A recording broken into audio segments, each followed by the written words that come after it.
Alrighty then, so let's talk about this sandwich. Cheez-It optional. By the way, have you ever heard of a company called Boxed.com? Wholesale food without a membership. Anyway, that's another video. If you'll recall, I talked about this before. 3 loaves of bread, small ones, for $1. And from the same deli, we have eggs, ham, cheese, and broccoli, $2.84 worth. Okay, keeping track of this. First, one of the 3 loaves, I cut it in half, and once I cut it in half, I took the insides out. See, I didn't need the bread. Put it in the toaster oven for about 5 minutes or so. I wanted it to be nice and crisp. And then from there, I simply added layers. That's all I did.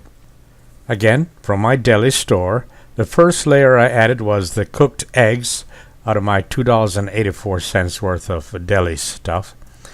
And I simply added that to it. Next, the cooked ham, that's added to it, followed by the other stuff, as you can see. That's added to it.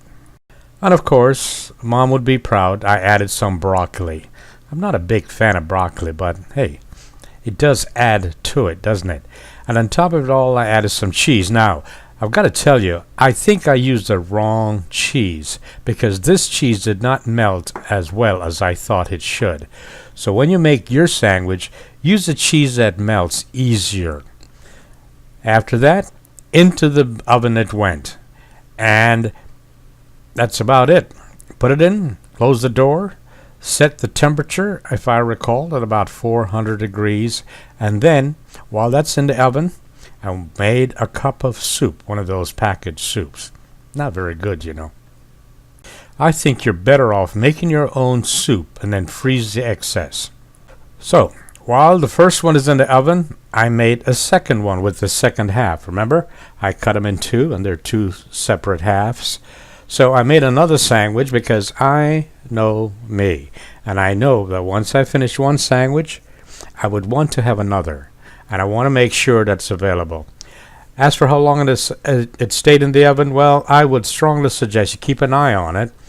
If I recall, it was about 7 minutes maybe a little longer, maybe a little shorter. And that was it. That was my sandwich. Not too bad, huh? And of course, I had leftovers for 2 more for tomorrow.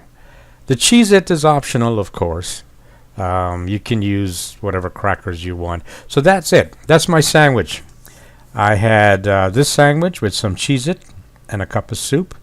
And after I finished the second one, I was really, really full. I think I became a glutton. I made too much food. That's not good.